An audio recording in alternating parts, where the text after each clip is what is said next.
Well, I just want to say I'm very happy to have this opportunity to say thank you. This is kind of like the Academy Awards because I have a long list of thank yous.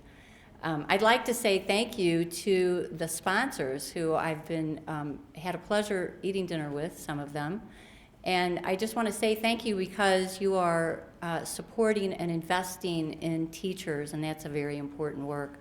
A lot of people don't recognize teachers or think differently about teachers, so thank you. I'd like to thank Dr. Nicastro and all of the DESE people here tonight. I'd like to thank the State Board of Education. And I'd like to thank my fellow educators who spoke so eloquently tonight. And to all the guests who came out on a Monday night and maybe drove a long way, I thank you very much for celebrating with us. I want to thank my friends from the Gateway Writing Project, wherever they are. I just want to say that my teaching is so much better because of your instruction and encouragement. I'd like to say to my friend from the University of Missouri in St. Louis today, thank you. She was very helpful in getting me into lecturing in her own classroom, and I really enjoyed her curriculum class. And I'm grateful to my friends in the teacher organizations, and thank you for the wonderful reception that you gave us this evening. I'm a better person because I am a member of teacher organizations. It's a wonderful service. I'd like to say thank you to my administrators and to my board president tonight and say that I'm very happy at the direction that Afton School District is going in. I'm excited about all the wonderful ways our district provides for the needs of our students. And I want to thank you for listening to teachers when they talk about what is in the best interest of their students.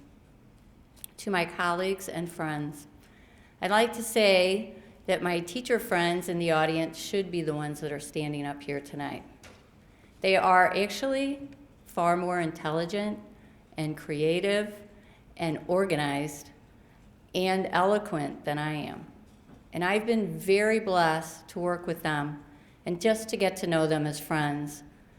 I realize we're only as good as the people we surround ourselves with. So I'd just like to say thank you to those in the English department who are here tonight. I want to say thank you to those that I work with, my special school district friends, very important collaborators. And I'd like to say a thank you as well to my family. It's a real treat to be able to publicly thank my family tonight. My sister-in-law is here tonight. And I'd like to thank her for handing over a great deal of responsibility to me without a second thought when I used to work for her company. She trusted me, she counted on me, and that was all I needed to step up to the challenge and be the best I could be for her. I'd like to say thank you to my son-in-law, Mark, who teaches English at Eureka High School in the Rockwood District and shares some great teaching ideas with me. I know I'm lucky to have him here tonight because he's the varsity softball coach at Eureka and he's getting ready to compete for state, so I'm glad he could be here. My dad passed away long ago, but he's definitely the one who gave me a love of learning. When he didn't have his nose in a book, he was dabbling in many hobbies: painting, photography, ham radio operating.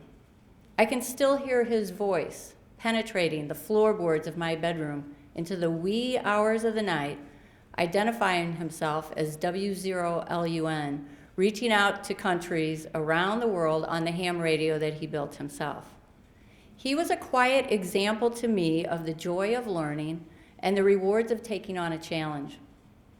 My mother's here tonight. She was my first example of a teacher.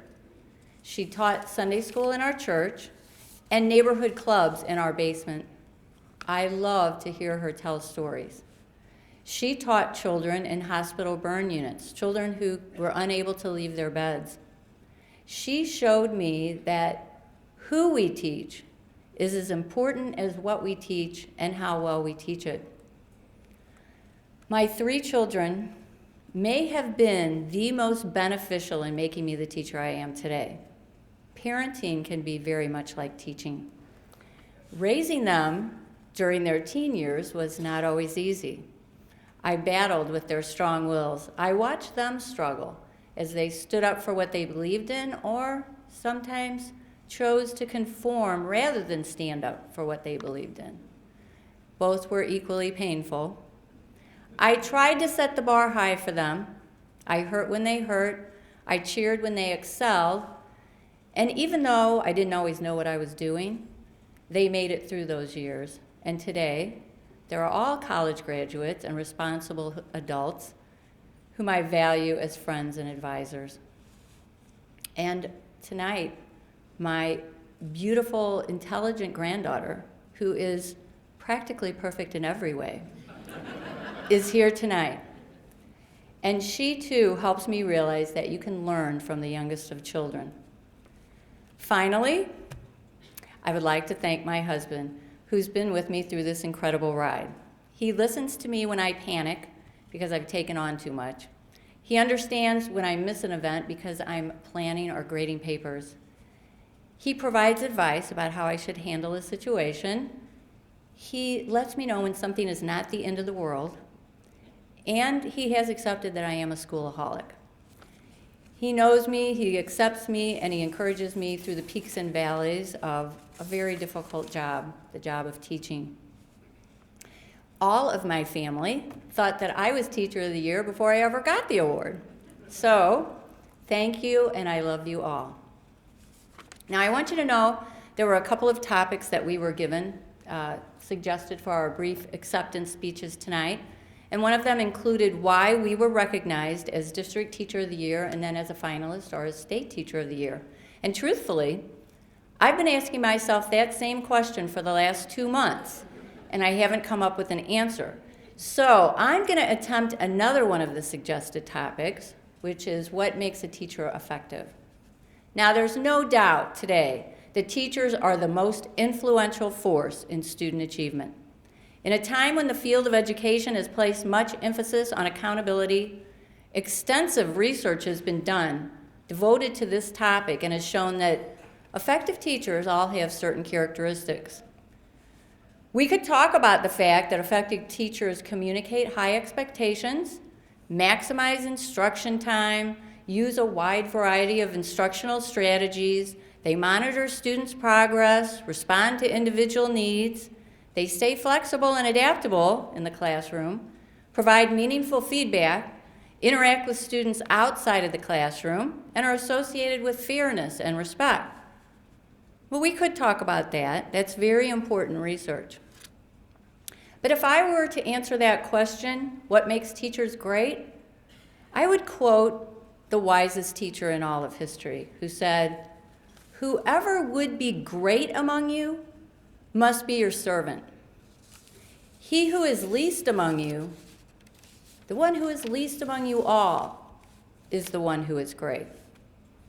So if a teacher wants to pursue greatness, he or she must pursue it on the path of service. Now, this seems strange in a world where those who seek greatness, the place of prestige, the place of respect and power in an occupation, seek it through manipulation or dominance or through knowing the right people.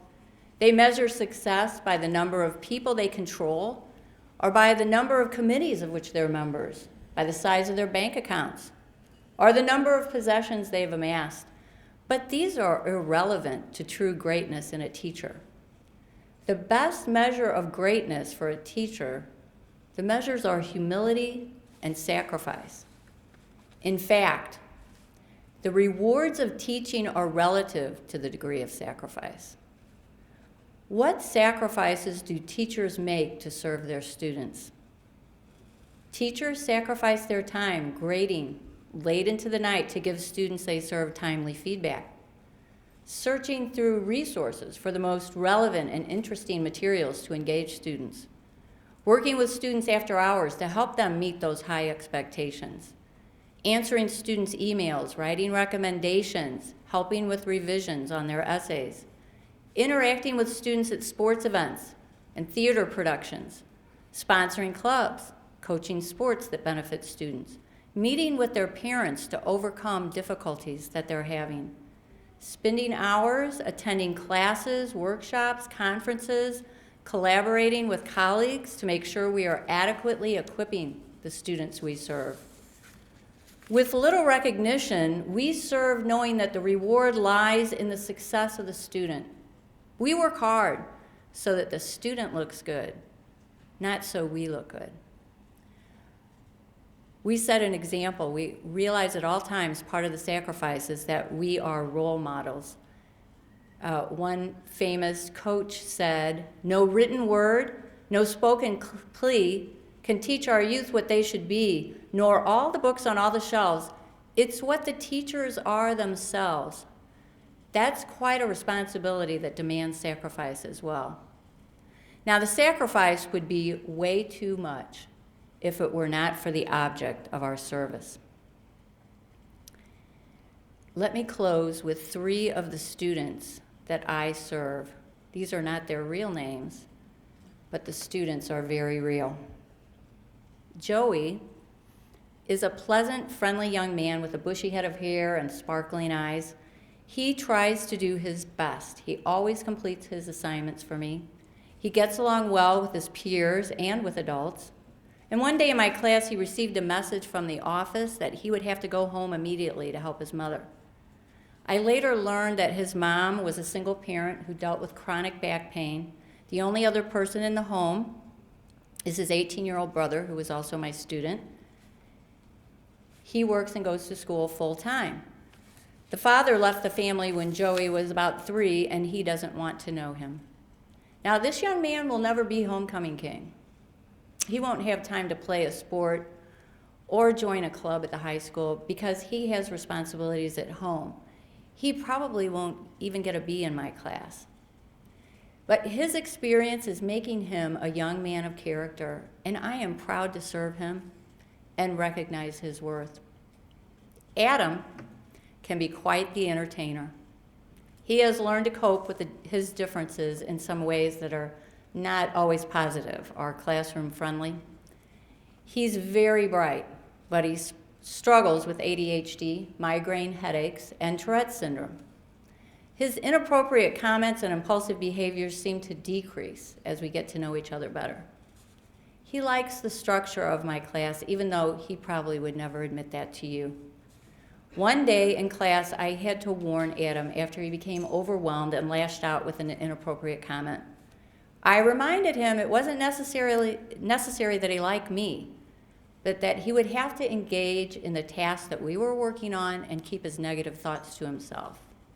He interrupted me and blurted out, "Oh, I do like you, Mrs. Cartier. I do like you." He goes through inner struggles many of us have never had to experience, and I'm proud to serve him and help him to be the best that he can be. Lastly, I want to tell you about Courtney. She recently earned 39 correct multiple choice answers out of 40 on a very difficult benchmark test that Andrea, you helped me create. It was an unheard of score. She's a hard worker. Courtney was hospitalized at 3.5 years old, and just when the doctors and nurses thought she was recovering, she suffered a stroke that affected the left side of her body. Today, her left hand is visibly curled and inoperative, and she drags her leg when she walks. We recently completed writing a narrative in our class, and Courtney wrote about her experience. She concluded with these words: "People tend to say that they're sorry that this happened to me, but the thing is, I'm not. I feel that even though I lost the use of the left side of my body, without that, I know I wouldn't be half the person that I am today."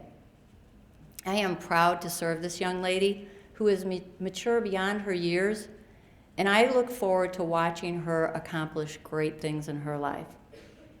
The truth is, you love your students when they don't like you, when they think you're asking too much of them, when you refuse to let them take the easy way out. Great teachers love to serve students, and that's how I measure effective teaching. And I just want to again thank everyone for such an amazing night. Thank you.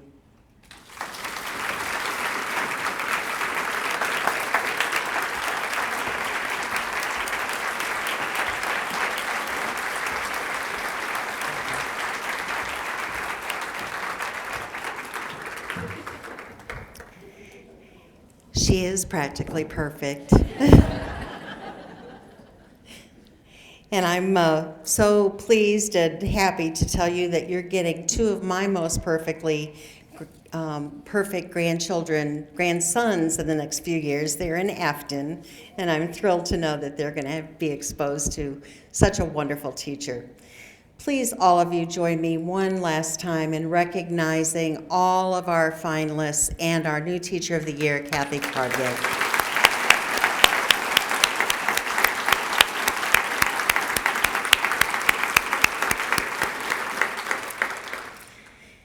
Recently, I heard, I think it was Secretary Arne Duncan say something to the effect that the road to economic prosperity goes through the public schools of America.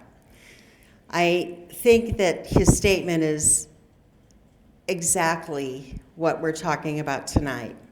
All of the wonderful teachers we've heard from who inspire not only their students, but each and every one of us who had the privilege of sharing this evening with them, I think represent exactly how wonderful it is that our public schools are graced with such talent, such dedication, and such wonderful representatives of our profession. Congratulations to our finalists and to our Missouri Teacher of the Year. We're proud and humbled to have you represent all of us.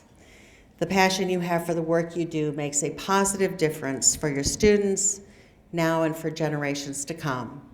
Thanks to all of you for coming here this evening, and please drive carefully on your way home. Good night.